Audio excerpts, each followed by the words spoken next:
नमस्कार दोस्तों, मेरा नाम है राहुल और आप देख रहे हैं रेडार टीवी। आज हम बात करेंगे हांगकांग के नए सिक्योरिटी लॉस के बारे में। तो अगर आपको वीडियो पसंद आता हो तो लाइक कीजिए, सब्सक्राइब कीजिए और शेयर करना मत भूलिएगा।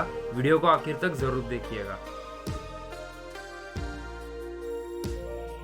दोस्तों, मैं आपको हांगकांग के बारे में ये बताना चाहता हूँ कि हांगकांग ना तो चाइना का कोई स्टेट है और ना तो कोई देश है। हांगकांग एक एडमिनिस्ट्रेटिव रीजन है चाइना के अंडर। ब्रिटिशर्स ने इसे 1997 में चाइना को सौंप दिया था एक बैनर के नीचे, जिसे हम कहते हैं वन कंट्री टू सिस्टम्स। इसी सिस्टम के कारण हांगकांग के पास खुद का फ्लैग, खुद की करेंसी और खुद का जुडिशियल सिस्टम है, जो 1997 से अभी तक चले आ रहा है। दोस्तों, 30 जून को चाइनीज गवर्नमेंट ने हांगकांग में एक लॉ लागू किया था जो कहता है crimes of successive subversion, terrorism and collusion with foreign forces are punishable by maximum of life in prison. आसान भाषा में मैं आपको ये बता दूं कि अगर आप प्रिजनर घोषित कर दिए जाते हैं हांगकांग में, तो आपको चाइनीज गवर्नमेंट मेनलैंड चाइना बुलाकर पनिश कर सकती है या फिर आपको उम्र कैद की सजा भी सुनाई दे सकती है। दोस्तों, इंटरेस्टिंग बात तो ये है कि चाइना कहता है कि उनके नेशनल सिक्योरिटी को खतरा है।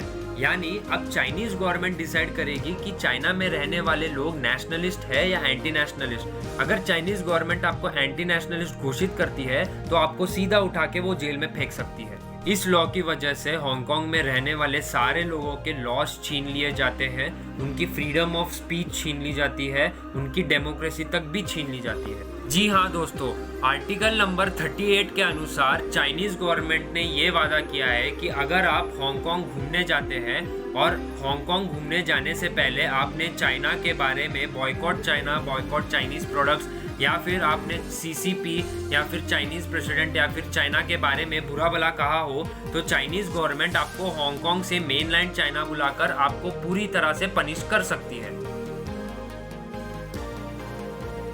कुछ साल पहले हांगकांग के लोगों को ये भरोसा हुआ करता था कि अगर चाइनीज गवर्नमेंट उसे दोषी ठहराती है तो वो वापस आकर अपने जुडिशरी को अपने केसेस दिखाकर कुछ ना कुछ राहत पा सकता है।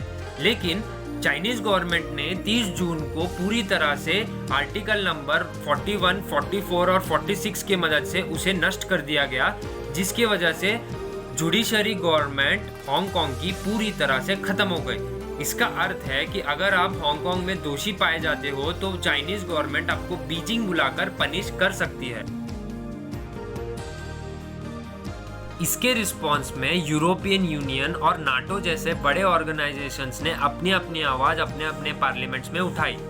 यूनाइटेड किंगडम की सरकार ने यह भी तक कहा कि अगर हांगकांग के लोग यूनाइटेड किंगडम में बसना चाहते हैं तब उसे हम अपनी सिटीजनशिप देने के लिए तैयार हैं। दोस्तों, ये सवाल जरूर आता होगा कि चाइनीज गवर्नमेंट को कैसे पता चलता है कि हमने उनके बारे में क्या कहा है। तो इसका जवाब है कि जो भी ऐप्स हम यूज़ करते थे जैसे टिकटॉक, हेलो, शेयरिट, इनके डेटा वो चुराते थे और उनके सरकार को इनकी कंपनियां मदद करती थी, जिसके वजह से उन्हें ये पता चलता है कि हमने उनके बारे में क्या कहा है। इसकी बदौलत अगर हम चाइना या फिर हांगकांग घूमने गए तो वो सीधा फॉरेनर्स को पकड़ के जेल में डाल सकते हैं। अगर ये वीडियो आपको पसंद आता हो तो लाइक कीजिए, सब्सक्राइब कीजिए और शेयर करना मत भूलिएगा। तब तक के लिए जय हिंद दोस्तों।